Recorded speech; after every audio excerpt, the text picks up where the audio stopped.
कुछ मसीह प्रभु यीशु मसीह का पवित्र नाम में सभी को समाधान। प्यारे भाइयों बहनों, आज का दिन प्रभु ने दिया, प्रभु की महिमा हो। थोड़ा समय प्रभु के वचन ध्यान करने में जाएंगे। हमारा पवित्र बाइबल में नया करार कुरिन्ती कलश को जो पहली पत्रिका लिखा इस जो अपॉस्तल पौलुस वो पत्रिका में 10 अध्याय 12 वचन से 15 वचन तक ध्यान करने में जाएंगे। इसलिए जो सोचता है कि वह ढगमग नहीं सकता,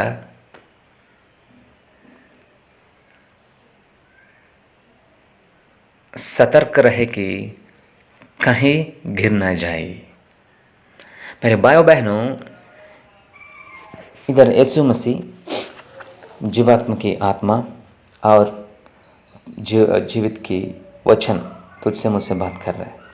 इसलिए जो सोचते हैं कि वह ढगमग नहीं सकता, तो मैं खड़ा हूँ, मैं नहीं डरता, मैं आत्मिक ज़िंदगी में सीधा हूँ, मैं जीवित की खुदा का साथ हूँ, मैं सब कुछ कर सकता हूँ बोल के घमंडी जैसा नहीं रहना चाहिए। जो घमंडी जैसा रहता है वो गिर जाता है। क्यों? इसका बारे में भी वचन लिखा हुआ, हमारा नीति वचन किताब में लिखा हुआ, जो घमंडी है वो बाद में नाश हो जाएगा। जो कभी भी घमंड नहीं रहना चाहिए। तो इसके लिए तुम खड़ा हो, मैं खड़ा हूँ बोल के नहीं बोलना, मुझे प्रभु खड़ा किया बोलना। इसके लिए लिखा हुआ डगमग नहीं सकता, घमंडी नहीं होना सकता, सतर्क रहे कि कहीं गिर ना जाए। हम मत गिरना चाहिए। क्यों? कौन गिर जाता है? जो घमंडी होता है। वो कौन गिरा देता है? वो शैतान है। तो ध्यान देना चाहिए। कभी भी मैं ठीक हूँ बोल के नहीं बोलना। हम हमेशा प्रभु को जैसा, प्रभु खेलिए, प्रभु की रास्ता में, प्रभु के मार्ग में, प्रभु की ओर में रहना चाहिए और प्रभु जैसे जीने के लिए कोशिश करना चाहिए। और प्रभु क्या किया वैसे वही करना चाहिए। प्रभु कैसा जीवित किया वैसे जीवित करना चाहिए। और देखो हम कभी भी घमंड में नहीं रहना चाहिए। हमेशा लापरवाही नहीं रहना चाहिए। वो सुरक्षा के बारे में सोचना चाहिए। तो क्या है सुरक्षा? आत्मिक सुरक्षा क्या है? मैं भक्ति का ज़िंदगी में, आत्मिक ज़िंदगी में अच्छे से कर रहा हूँ नहीं, मैं सच वचन पालना कर रहा कि नहीं, मेरा प्रार्थना प्रभु की राज पहुँच रहा कि नहीं, प्रभु मेरे साथ है कि नहीं। हम सोच रहे प्रभु मैं प्रभु के साथ हूँ बोल के, नहीं, प्रभु तुझसे मुझसे है कि नहीं बोल के वही सोच लेना। और दूसरा, ऐसे किसी प्रलोभन का सामना तुमने नहीं किया जिसका सामना दूसरे लोग करते हैं। परमेश्वर विश्वास योग्य है। देखो, परमेश्वर विश्वास योग्य है। वह सहने से बाहर तुम्हें किसी प्रलोभन में किसने नहीं देंगे। तो प्रलोभन में नहीं जाना है। प्रलोभ करता है, किसका करता है? तुम वो करता है, तुम अच्छा करता है बोल के घमंडी तुझके अंदर घमंड घुसा देता है, तुझको ऊपर खड़ा करता है।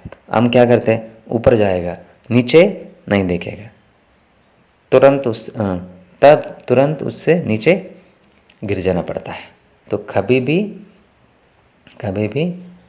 वो बातों का ऊपर मत, प्रलोभ का ऊपर मत ध्यान देना चाहिए।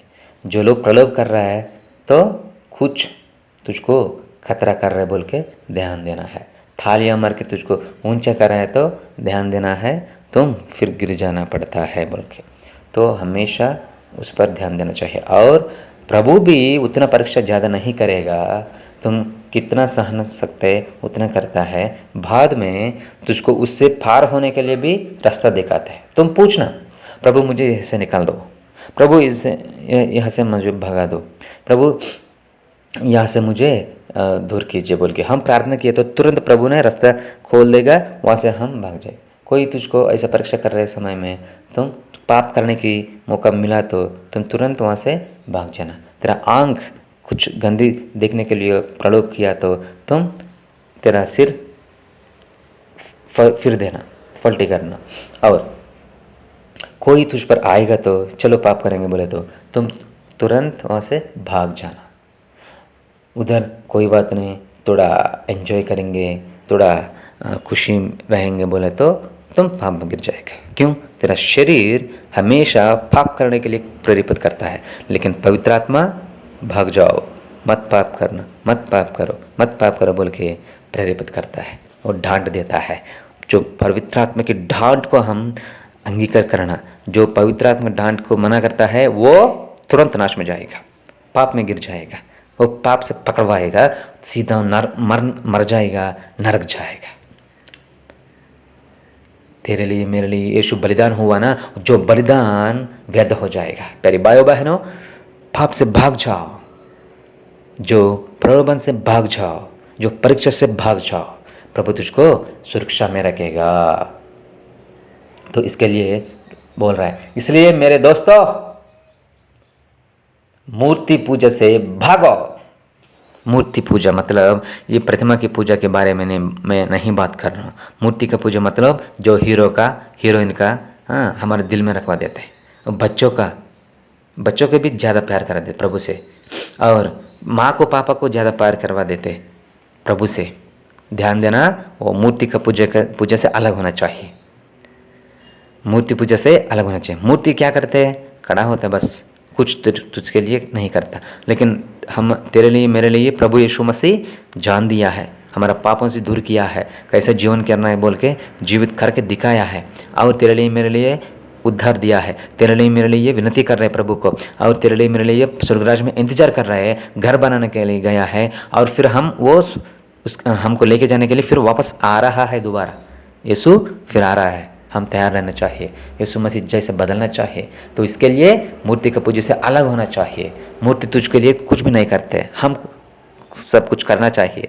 उसको लेके जाना है, उसको स्नान करना है, उसको कपड़ा बनाना है, और उसको प्रणाम करना है। लेकिन यीशु तेरा पैर पकड़ा है, तेरा पैर धो लिया है। चेले का पैर धोला कि नहीं? यीशु नहीं धोला तो तुम मेरा राज को वारिस नहीं होगा बोला। तो यीशु तेरे लिए मेरे लिए उतना खम करके दुनिया को आया है, क्रूस पर बलिदान हुआ है। प्यारे भाइयों बहनों ध्यान दीजिए। और देखो आखिरी बात, तुम लोग तो समझदार हो, हम सब समझदार हो, ज्ञानी है बोल के यहाँ बोल रहा है। जो मैं कहाँ रहा हूँ स्वयं उसे परखो। मैं जो बोल रहा हूँ तो खुद थोड़ा देख के, जानकारी करके, ध्यान दे के परखो, या उसके बारे में निर्णय ले। मतलब जब अच्छे निर्णय ले, तुम उसके बारे में एक सवाल जैसा ले लो। प्यारे भाइयों बहनों ध्यान दीजिए। आप हम सब समझदारी बोल के प्रभु विश्वास कर रहा है, हम सब उसका बेटा बेटी बोल के प्रभु विश्वास कर रहा है, हम सब पुराना ज़िंदगी छोड़ दिया बोल के प्रभु विश्वास कर रहे हैं, हम पाप से भाग जाएगा बोल के प्रभु विश्वास कर रहे हैं, हम खड़ा हुआ बोल के प्रभु विश्वास कर रहे हैं। तो प्यारे भाइयों बहनों हम कैसे कर रहे हैं, हम कैसे जी रहे हैं, हमारा आत्मा की जिंदगी कैसा है? चलो प्रभु के सहायता पूछेंगे, प्रभु के लिए जिएंगे। महापरिशुद्ध परमपिता जी, प्यारे प्रभु जब का महिमा हो, यीशु मसीह आपका महिमा हो। धन्यवाद पिता आज का दिन के लिए, धन्यवाद प्रभु आपकी ये अच्छी बातों के लिए, समझ के लिए। प्रभु आप मुझसे सीधा बात किया है, प्रतिमा की पूजा से दूर हो जाओ बोला, और पापों से भाग जाओ बोला, और परीक्षा समय में उधर से दूर होने के लिए और हमारा मन बदलने के लिए आप अच्छी मौका देता भी हम लोग ध्यान देना चाहिए। उसके लिए प्रभु मुझको ज्ञान दीजिए, और ज्ञान के साथ सिखा दीजिए, और ज्ञान के साथ भर दीजिए, और आपका प्यार से भर दीजिए, आपका इच्छा से रहने दीजिए। और प्रभु मुझे खड़ा कीजिए, और मेरे आपकी आत्मा का ताकत से भर दीजिए, ये दुनिया को जीतने के लिए तैयार कीजिए। Thank you Jesus for your grace और सपोर्ट फॉर एवरीथिंग। यीशु मसीह का पवित्र नाम में ये छोटी प्रार्थना समर्पण कर रहा हूँ परम पिता जी। आमेन आमेन आमेन। सबको जय मसीह। May God bless you. Have a blessed day. Thank you so much. Share कीजिए किसी को अच्छा है तो।